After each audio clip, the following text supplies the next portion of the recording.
उधर BC-NDP ਦੇ ਵੱਲੋਂ ਆਪਣੇ ਪੱਧਰ ਤੇ ਲੋਕਾਂ ਦੇ ਲਈ ਪ੍ਰਾਇਮਰੀ ਕੇਅਰ ਸੈਂਟਰ ਜਿਹੜੇ ਨੇ ਬਣਾਏ ਗਏ ਨੇ, ਜਿਨ੍ਹਾਂ ਦੇ ਵਿੱਚ ਉਹਨਾਂ ਨੂੰ ਸਹੂਲਤ ਜਿਹੜੀ ਉਹ ਮਿਲ ਸਕਦੀ ਹੈ ਤੇ ਨਾਲ ਹੀ ਕੋਵਿਡ ਮੌਕੇ ਰੇਸਿਜ਼ਮ ਦੇ ਮਾਮਲੇ ਵੀ ਬਹੁਤ ਵਧਦੇ ਜਾ ਰਹੇ ਨੇ, ਜਿਸ ਤੇ ਪ੍ਰਤੀਕਿਰਿਆ ਦਿੱਤੀ NDP MLA ਅਮਨਦੀਪ ਸਿੰਘ ਨੇ।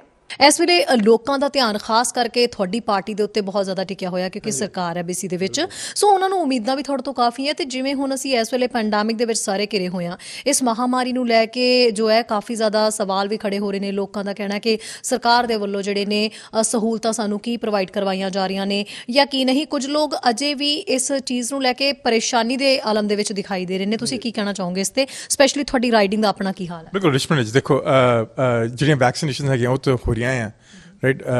And they're actually they're a week ahead of schedule. So ਜਿਹੜੀ ਤੇਜ਼ੀ ਨਾਲ ਅਸੀਂ ਸੋਚਦੇ ਸੀ ਕਿ ਹੋ ਗਿਆ, ਉਹ ਤੋਂ ਜ਼ਿਆਦਾ ਉਹ ਤੋਂ ਪਹਿਲਾਂ ਹੋ ਰਹੀਆਂ ਆ। So ਤੁਸੀਂ ਦੇਖੋਗੇ people in the 80 years and younger, they can get registered now, right?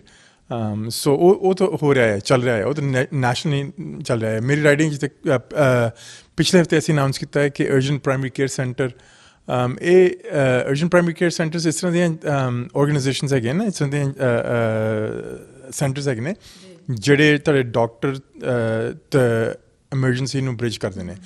ਆਮ ਦੇਖਦੇ ਹਾਂ ਵੀ ਕਈ ਲੋਕਾਂ ਕੋਲ ਡਾਕਟਰ ਨਹੀਂ ਹੈਗੇ, ਫੈਮਿਲੀ ਡਾਕਟਰ ਨਹੀਂ ਹੈਗੇ, ਜਾਂ ਸ਼ਾਮ ਨੂੰ ਫੈਮਿਲੀ ਡਾਕਟਰ ਬੰਦ ਹੁੰਦੇ ਨੇ। ਸੋ ਜਿਹੜੀਆਂ ਇਹ ਅਰਜੈਂਟ ਪ੍ਰਾਇਮਰੀ ਕੇਅਰ ਸੈਂਟਰਸ ਹੈਗੀਆਂ ਨੇ, ਐਂਡ ਵੀਰ ਓਪਨਿੰਗ ਦਮ ਆਲ ਓਵਰ ਦ ਪ੍ਰੋਵਿੰਸ। April ਪਹਿਲੀ ਨੂੰ ਰਿਚਮੰਡ ਨੂੰ ਵੀ ਮਿਲ ਜਾਏਗੀ, we'll open one in Richmond as well. It'll be open after hours, right?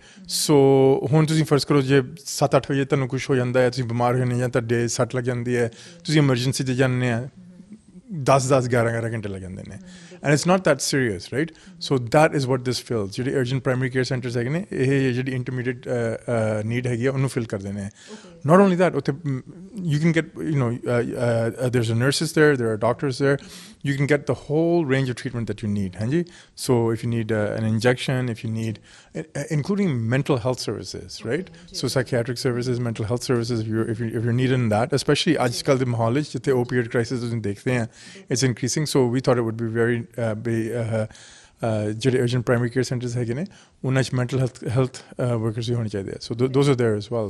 In fact, pandemic ਦੇ ਟਾਈਮ ਦੇ ਉੱਤੇ ਇਸ ਵੇਲੇ ਓਵਰਡੋਜ਼ ਦਾ ਮੁੱਦਾ ਵੀ ਬਹੁਤ ਜ਼ਿਆਦਾ ਹੈ ਕਿ ਓਵਰਡੋਜ਼ ਦੇ ਕੇਸਿਸ ਵੀ ਬਹੁਤ ਆ ਰਹੇ ਨੇ। ਸੋ ਅਜਿਹਾ ਵੀ ਕੁਝ ਇਹਨਾਂ ਪ੍ਰਾਇਮਰੀ ਸੈਂਟਰਸ ਦੇ ਵਿੱਚ ਇੰਤਜ਼ਾਮ ਕੀਤਾ ਗਿਆ? ਹਾਂ ਬਿਲਕੁਲ, ਜਿਹੜੇ mental health workers ਹੈਗੇ ਨੇ, so if you're requiring mental health work, if you're requiring someone to talk to, if you're requiring an expert to be able to talk to someone to go to, they'll be there at the mental health, they'll be there at the urgent primary care centers as well.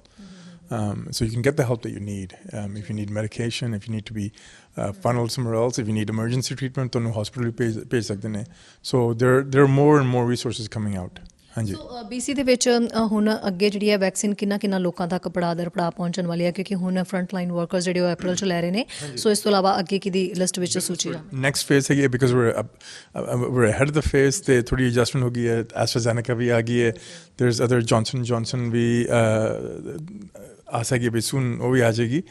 ਤੇ ਸੋ ਜਿਹੜੀ ਅਗਲੀ phase ਹੈਗੀ, it's quite see identify ਜਿਹੜਾ provincial, and this is a provincial health officer Bonnie Henry and her group, ਉਹਨਾਂ ਨੇ identify ਕੀਤੇ ਕਈ ਥਾਵਾਂ 'ਤੇ ਜਿੱਥੇ ਲੋੜ ਹੈਗੀ ਹੈ, ਜਿੱਥੇ ਆਊਟਬ੍ਰੇਕਸ ਹੋਈਆਂ ਆ। For example some agricultural industrial sectors in Richmond, in the Fraser Valley. So now we're moving on to that phase as well. So ਸਿਰਫ age based ਨਹੀਂ ਗੀ, ਪਰ ਜਿੱਥੇ ਆਲਰੇਡੀ ਜਿੱਥੇ ਜਿਹੜੇ ਫਰੰਟ ਲਾਈਨ ਵਰਕਰਸ ਹੈਗੇ ਨੇ ਜਾਂ ਜਿਹੜੇ PPE ਵੇਅਰ ਨਹੀਂ ਕਰ ਸਕਦੇ, ਫੋਰ ਐਗਜ਼ਾਮਪਲ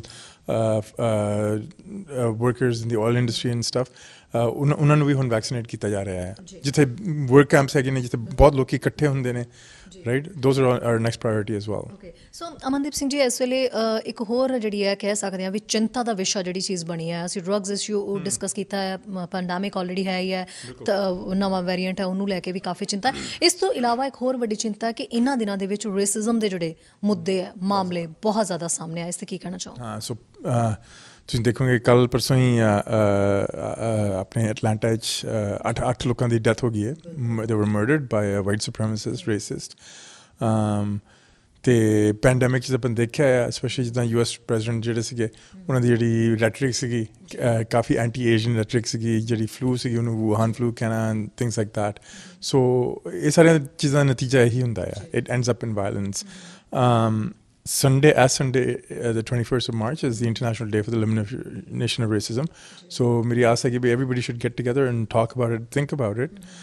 साडी government ने एक parliamentary secretary dedicate की थी, Rachna Singh. She's a parliamentary secretary for anti-racism, just to look at all of these issues, to take an input and to come to solutions.